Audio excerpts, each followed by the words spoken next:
Oh, hello world. Welcome to A Walker in the Woods. My name is Stephen Walker.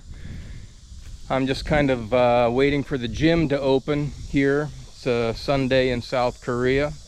So I thought I'd make a video and talk about the American dream. I've been teaching over here in South Korea for about 25 years, and one question that I've often been asked is about America and about the American dream, and how many people really want to go to America and get that American dream. I teach university students as well as businessmen, so mostly adults. And my answer to them is, you don't really have to go to America to experience that American dream anymore. You can have it right here in your own backyard. What do I mean? Well, I've devised a list of questions that I often ask them, and I'm going to ask these questions to you. Number one is, do you have a high school education? And if yes, were you a good test taker? Did you get good marks from that teacher? Or did you daydream a lot? But if you were a good test taker, you scored well on all those exams, let's go to number two. Number two, did you go to college? And for these questions, I'm going to use past tense, just for clarity's sake. If I ask my university students, I'd often, obviously be using the future tense because they haven't done all of these yet in their life. But for this video, I'm going to use all of these questions in past tense. So did you go to high school? Yes or no. Were you a good test taker? Yes or no. Number two, did you go to university? If yes, what was your degree?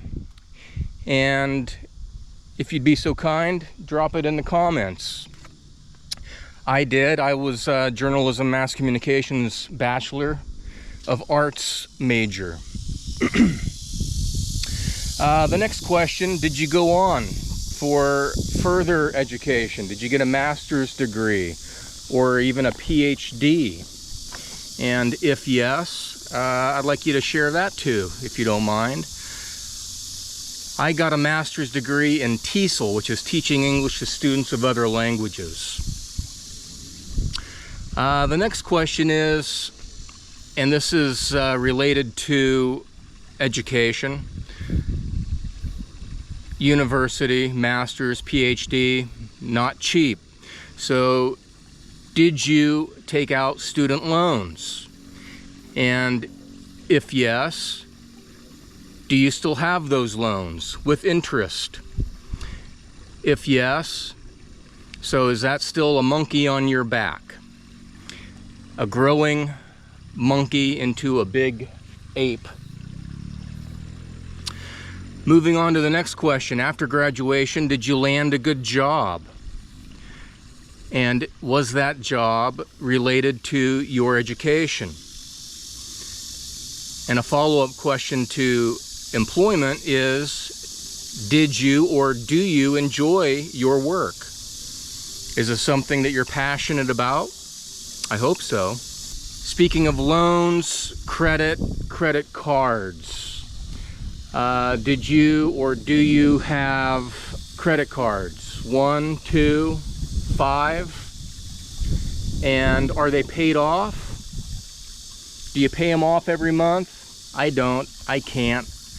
But I actually only have one credit card, one American credit card, a Visa, that I use as sparingly as possible.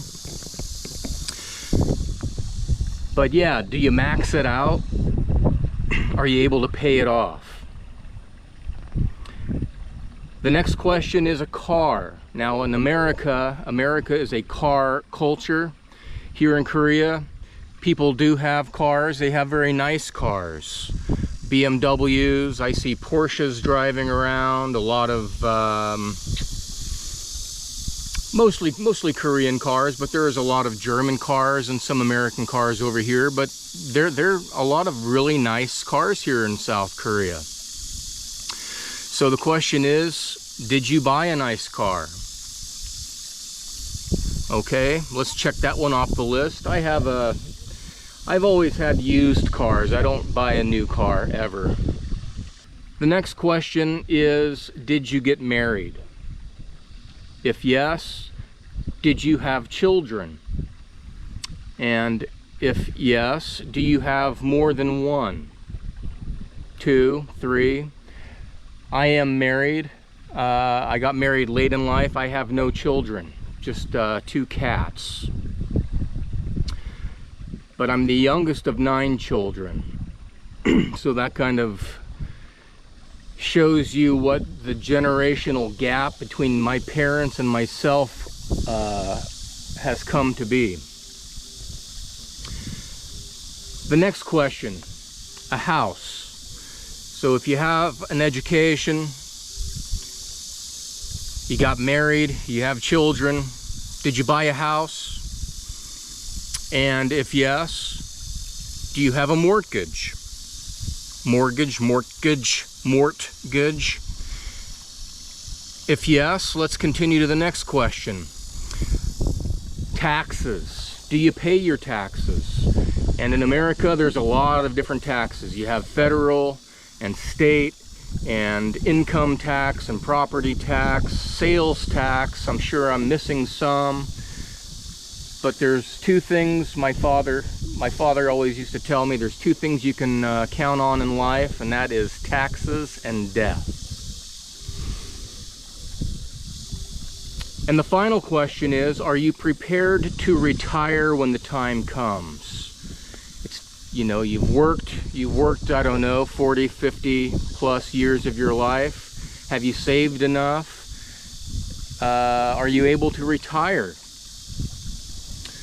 So let's go through the list real quick one more time. So basically high school, check. College, university, check. Master's, check. Student loans, check. Credit card, check. Nice car, check. Married, check. Children, no, not for me. Buying a house, mortgage, yes, check. Paying taxes, regretfully, check, check, check, and check. And am I prepared to retire? Not yet. Not by a long shot.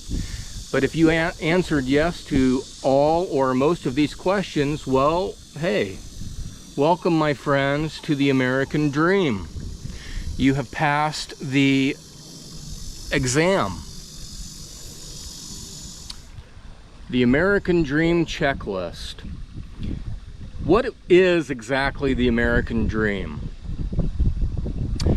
We were sold, as an American, I was sold the American dream through the media and culture. But where did it start? Basically, it started way back in the 1950s after World War II. The United States helped win that war against a mean old man with a mustache. The United States was the shining knight, the beacon of light, virtue, prosperity. And soon everyone wanted to come to America, mostly back then, legally, some illegally. But everyone had the dream of owning their own home with the white picket fence, having a car, a television. And again, in the 1950s, television was relatively new. So everybody would gather in the living room after dinner and watch their news. And yeah, they'd start creating their functional nuclear family. The man would go to work, the wife would traditionally stay home, be the housewife, and raise the family. But did this dream actually come true for most Americans? Beneath the shiny surface that you'd see, Leave It to Beaver and all of these television shows of the happy family, you know, a little bit of drama here and there, but mostly, you know, mom's in the kitchen with her GE blender and GE refrigerator, and dad was off working, I don't know, wherever he worked. But Beneath that shiny surface, there was always a pressure to conform. If you would step outside of the norm, you risked being blacklisted as a communist. So there was actually a lot of pressure to get in line. Consume.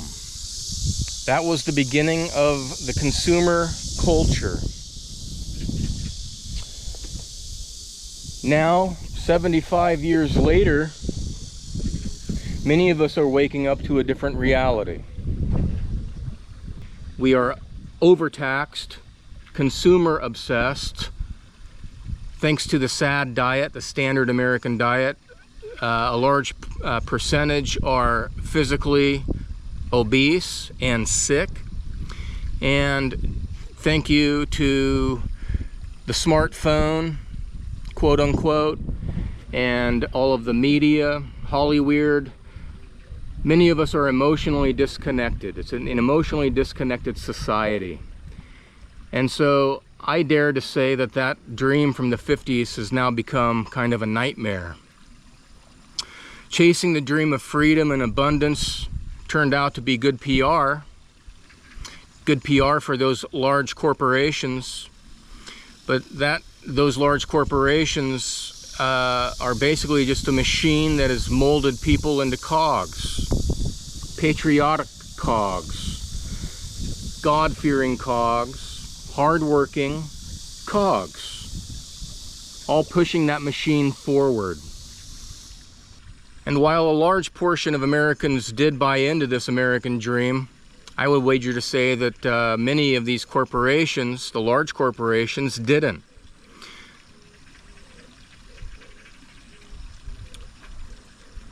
From the 1950s on, 80s, 90s in particular, a lot of these corporations moved overseas. They closed down the factories in America.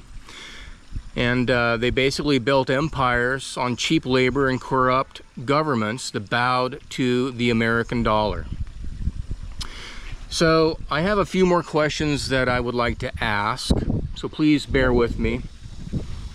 Let's go back to school for a second. Did you enjoy it? Did you learn anything? Did you learn anything useful that you still use today? Or were you just basically in class looking out the window and waiting for the bell to ring and the final day to come and you can go off to work? And if you have a bachelor's degree, a master's, or a PhD, I'm curious, are you even working in that field? Because for me, I got a journalism degree, journalism mass communications. I worked in television for 3 years and then I quit. And I became a volunteer for Peace Corps. And I was there for under 2 years, and then I left that and I came over here to Asia. And I started teaching English, and that has nothing to do with journalism per se. Studies show that 52 to 70% of graduates are underemployed. Underemployed basically means that they have a higher education, they're overeducated for the jobs that they're working. So is it worth it? Is it worth it to go get all of those loans at university? I have a number of friends from high school who didn't go to university. They went straight into blue-collar work and are, I would say, financially and probably even mentally much better off than I am. And I was a volunteer in Africa, and I have a quick story to share. While I was there, I was a natural resource volunteer, but I also taught art and some English classes. And one evening after I finished an ataya session with some friends, and ataya is sweetened green, Chinese green tea. And so very highly caffeinated. So I was well caffeinated, and I was walking home in the dark back to my hut, and I came across about 4 young teenage boys, and they called me over. They said, "Laman," that was my name over there, Laman Toure. And they said, "Laman, we have a question for you." And I said, "Yeah, no problem." And I was high on caffeine. feeling good. And they asked me, why are you here? And I said, well, I'm here to, you know, bring some American culture, some education, help where I can. And they said, why would you leave America and come to this country? We are poor. We're very poor here. And I said, yeah, you're poor. But, you know, through education, you can pull yourself up by your bootstraps, make this village a better place. And they looked at me and they said, how? We're just farmers. There's no jobs here. And that was true. And there actually wasn't electricity there either. There was no running water there. And I said, well, yeah, you have a point there. And they said, well, why should we get an education if all we're going to be doing is farm work after we go through this education? You know, I'm all for literacy. To be literate, to be able to read and write is very important, but certain portions of the curriculum just aren't beneficial to people unless they're able to use it. And so after that exchange, I went back to my hut. I laid down in the darkness, and I pondered what the hell I was actually doing in West Africa.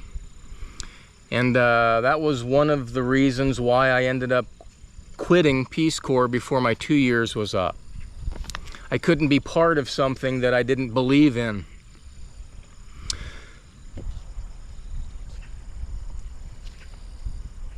And while I was in Africa, my debt was continuing to grow under Sally Mae from my university days. I took out loans to go. And so the next thing I want to talk about is debt. The average US borrower that goes to university owes about 39,000 American dollars in student loans. And that's not counting interest. And that was me. I was basically working as a volunteer, thinking I was out there doing good in the world. All the while, banks were basically racking up the interest on my loans that I couldn't pay for because I was making $500. Actually, I was making, 500 American dollars a month. I got 250 as a living allowance, and 250 went into an account that I couldn't touch. That was called a readjustment allowance. So when volunteers come home, they have a small nest egg. But it was basically, I was looking at the numbers, crunching the numbers, and I said, fuck it. I'm sweating my balls off here in Africa while my debt just keeps getting higher in America. That American dream is expensive. And trying to be a good citizen, volunteer, going out and saving the world, nah. That's another dream that Kennedy sold us back in the 60s. In Africa, I had no car, I had a bicycle. But in America, as I said, America is a car culture. We love our cars. Public transport in America is practically non-existent. Trains, terrible. Most cities, you have taxis, but nothing like over here in Asia. Seoul, South Korea, public transport is fantastic. But one of my questions is, did you buy a car? And a lot of Koreans buy cars, and I know Americans do as well. So I have a statistic here. The average car loan today is over $41,000 for new or $26,000 for used. That's a lot of money. You can just add that to your student loan, and we're racking up some debt. A home. Bigger is better, right? Supersize it. McMansion. Hey, look at that person. They must be rich. The average mortgage in 2024 was over 252,000 American dollars. And by the way, mortgage is an old French word. And if you don't know the meaning of it, mort basically means dead. So mortgage is called, or basically it's a dead pledge, or to your death. When you sign that mortgage at the bank, you are saying, yes, I'm going to be basically paying this off until the day that I die. So think about that. Marriage. I am married. I don't know for how much longer. But here in Korea, Japan, and America, they're always kind of ranking at the top of the list for failed marriages or divorce. Almost half of marriages these days over here in Korea and America and Japan end in divorce. And then many people try again and again and maybe again. These days, just from what I'm viewing online, it seems that a lot of people are kind of giving up on the whole thing. And over here in South Korea, they're in kind of a predicament, as is Japan. People aren't getting married anymore. They can't financially afford it. They can't afford that dream any longer, both financially and I think the social media, the computer games, the whole thing, it's kind of a clusterfuck, really. It's a culmination of things. But so a lot of young people aren't getting married and thus not having children. And so the population is getting older and the children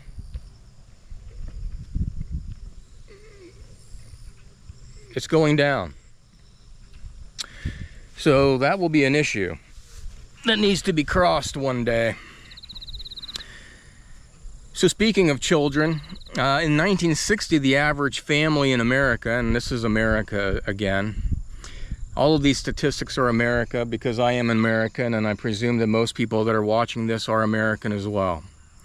But in 1960, the average family had 2.3 kids, and today it's 1.94.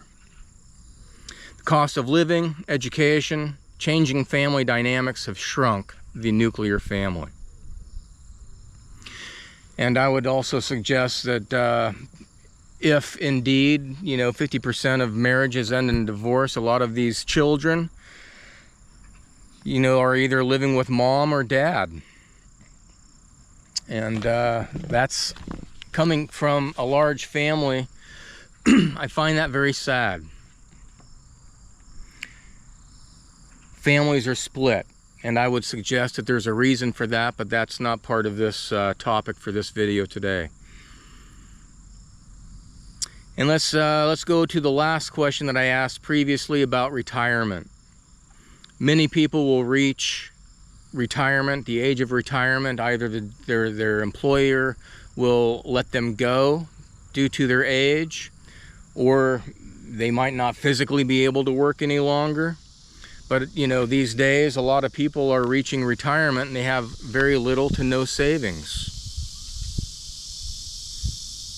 And only a handful of years left to enjoy their remaining years, There's a quote that I am often thinking of when I talk about retirement and when I talk about retirement with my businessmen that I teach. And it goes something like this: I've never met a man on his deathbed or a woman on her deathbed who said, gee, I wish I spent more time in the office. I wish I would have worked more. Now, by the time that you retire, and if you have enough money to retire and live comfortably, or at least check yourself into an old folks home, you're lucky in that regard, but by that time your body is shot. So what the hell are you doing? What are you working for? And more importantly, who are you working for? So what is the truth? That American dream that everybody wants a piece of. The American dream, I would suggest, was never built for you. It was built to use you. You were given a script from day one to work, to consume, to stay entertained and in debt until the day that you were or are replaced. You are just basically another cog in the machine. You know, we've become a throwaway society. Here in Korea, big time. You drive by all of these apartment buildings and you see very usable, nice furniture and discarded items that they have to pay to throw away. They have to buy a little sticker they stick on their couch or their armoire or whatever they're throwing out. There's really not a junkyard that you drive to like I did with my dad back in America.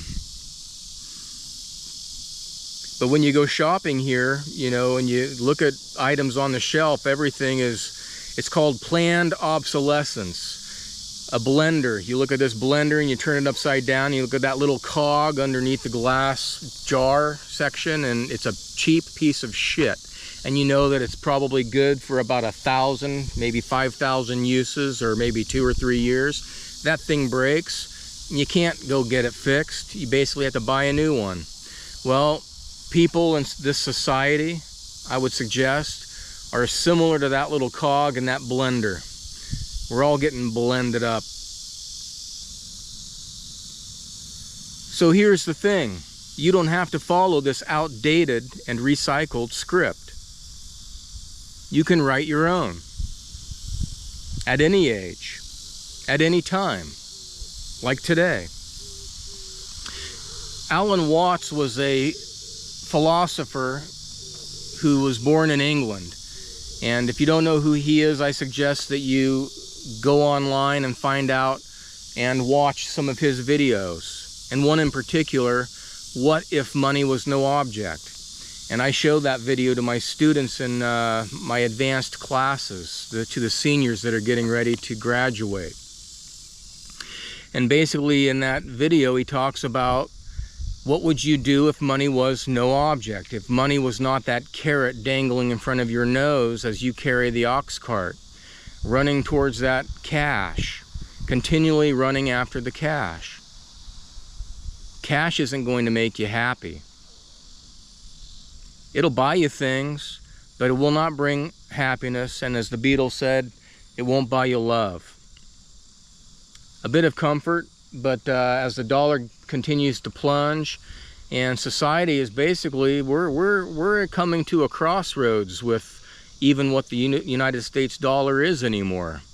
I would suggest that we probably won't even be using cash or the dollar probably within the next 1 to 3 years. It'll all become digital, and then it's a whole new ball game.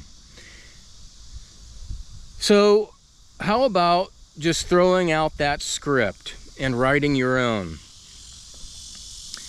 And as Alan Watts suggested, you know, when someone says, you know, how do I go about doing that? And he says, well, go back to when you were a child. What were your childhood dreams, or your high school dreams, or your dreams at university? What were your skills? What were your abilities? What made you tick? What made you itch? What were your passions? And if you say, well, I love horses and I like being outdoors, then he would say, well, then become a trainer of horses, or work at a riding school. Or, you know, if you love to paint, become a painter. If you love to skydive, become a skydive instructor. It's not about money anymore, because soon money's not going to mean shit. Klaus Schwab, another pretty freaky German dude, and, you know, minus the mustache, his fashion sense just screams villain. But the guy says, you know, soon you're gonna own nothing and be happy. Well, what does that mean? That means money's not gonna mean shit anymore. If we follow that script, they've got their script and they're following along to a T, let me assure you. So either we're going to follow that script, or do you want to write your own? So what are some other things that you can do? Well, are you good with your hands? Can you make things? Do you think that we can go back to the old days where, you know, there was really good woodworking, like furniture that lasted a long time and was beautiful to look at? You know, metal work. Can you weld? Art comes in all different forms. Music, fashion, painting, sculpture, creativity, what it basically means to be human, art, to be an artist, culinary art, all different types of art. Hone your skills on something that you have passion for. And if you have a bit of money and are young enough to still decide to do this, I would suggest travel. Travel is by far the best education you can get. Better than any book. And you use all 5 of your senses, or even 6, I would suggest. Intuition. You use that belly, the gut instinct when you're out in a different environment, and different culture, different language. Using those 5 skills: smelling, tasting, seeing, hearing, and touching new culture. And if you love to travel, try working overseas. Become a volunteer if money's not that important to you. Or, like I did, teach overseas. There are still many jobs overseas that you can do as an English-speaking American or European.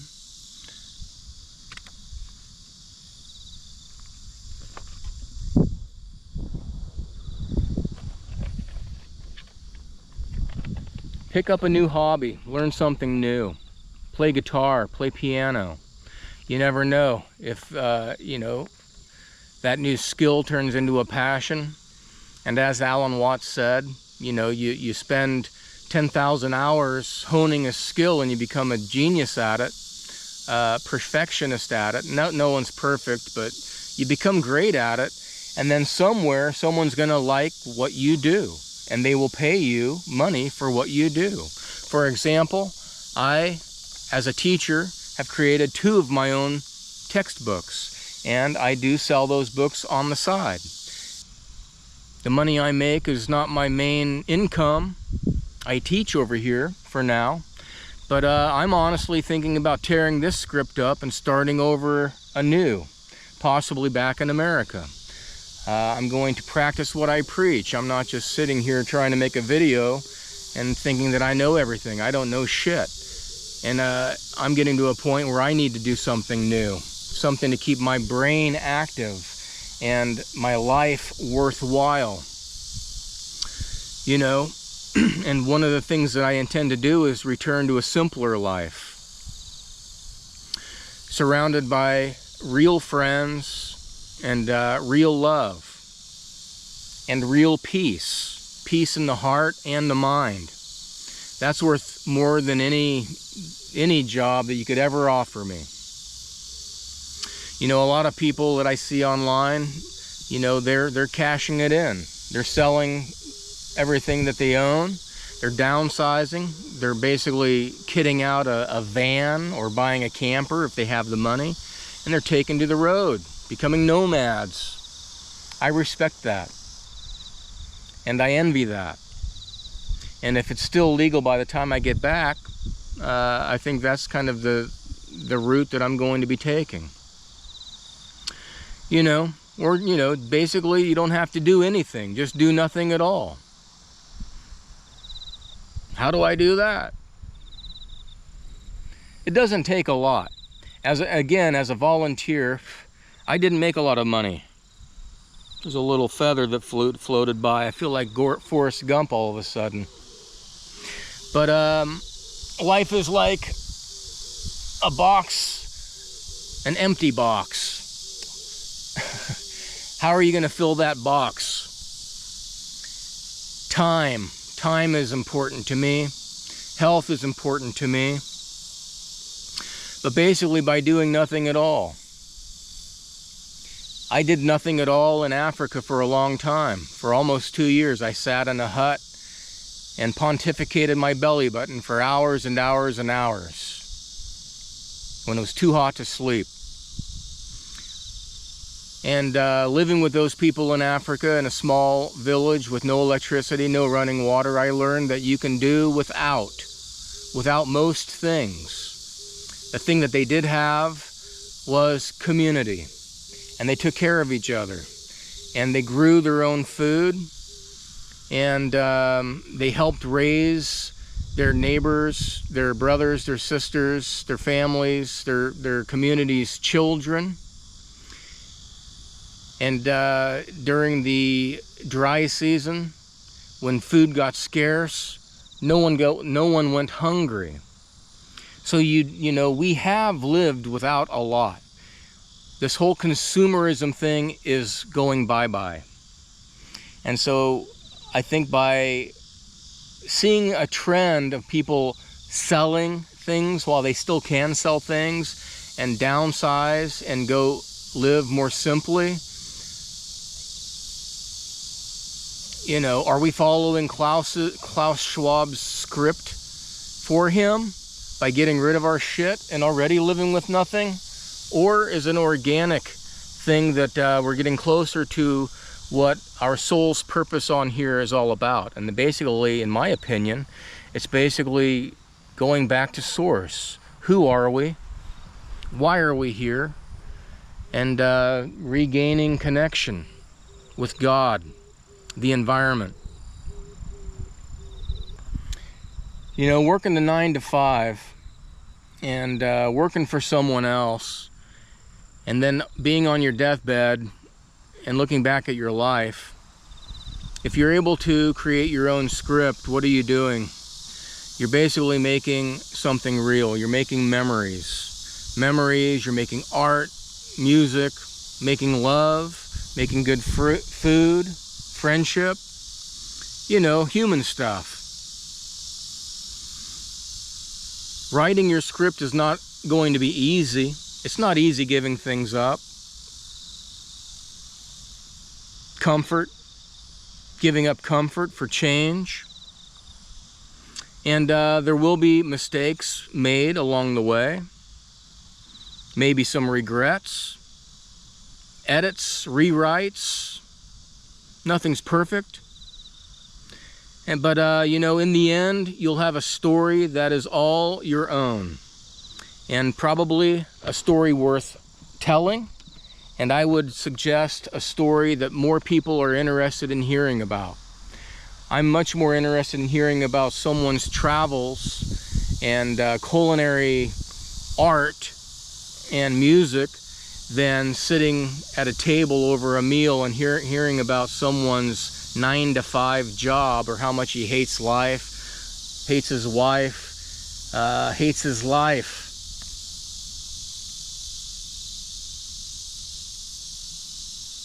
So in my opinion, pitch the old script. Pitch the script that was sold to you from your birth, from day one. Start again at year 0. Write your own script. Sing your own song. And if you do,